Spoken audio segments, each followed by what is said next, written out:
Hey, Brad Kazmarski back here again with Performance Pyramid.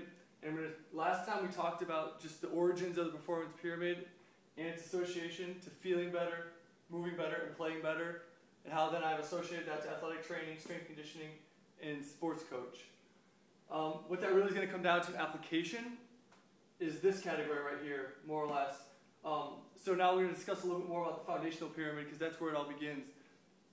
So in the feel better category right here, at the baseline we have trigger points, length, and tension. And then we have mobility and motor control. Now, about 10 years ago, trigger points started really popping up in strength conditioning as something we need to work on: foam rolling, lacrosse balls, tennis balls, etc. Length and tension, I first learned about probably 10, 12 years ago by Ian King when he started talking about the length-tension relationship. But a lot of the problem is the application of this. I mean, how do you just scan your whole body for trigger points? Do you get a trigger point manual to find the spots that are the worst? How do you know where to start a trigger point to begin a session? If you're with yourself or with someone else with a team, where does trigger point work begin? Where does length and tension, where's the average for that? You can look at joint mobility, but then you're just breaking down each joint and looking at them.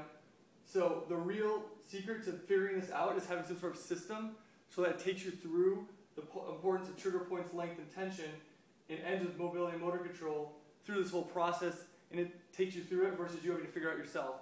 And the system that I use, which makes the most sense, is the FMS and the SFMA. Now, any system will work. Anything you can figure out that has an organized system that goes through all of this in a way that takes you through the top, that'll work.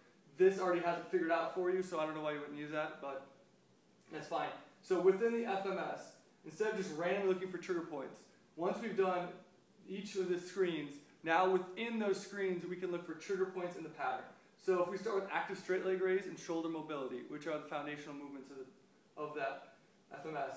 Now within the active straight leg raise pattern, we can look through the posterior chain for trigger points, and we can look to see if it's a length or tension issue. So now we're just not randomly scanning the body for trigger points, we're going to look at this pattern.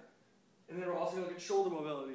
We're going to look at trigger points in that pattern, and length and tension, and mobility of the joint. And then that's going to take us through motor control. So each of the 7 patterns in the movement screen, we can go through the trigger points in those patterns. We can look at the mobility of the joint, the length and the tension control, which is ultimately going to give us motor control, which is going to give us the better pattern. So understanding how to apply this bottom pyramid, even though it's the most important part of the pyramid, the foundation, for about 10 years before people were using the FMS, you're kind of just hacking around on trigger points, length and tension, mobility. You're just looking at different things. Using a system like the movement screen, or even SFMA if you're injured, is going to know where to begin and what to look at. So otherwise, it's a little more difficult. So now that we know this, we can look at each of the patterns and go through any of these issues, and then hopefully end with better motor control going on to the next pattern.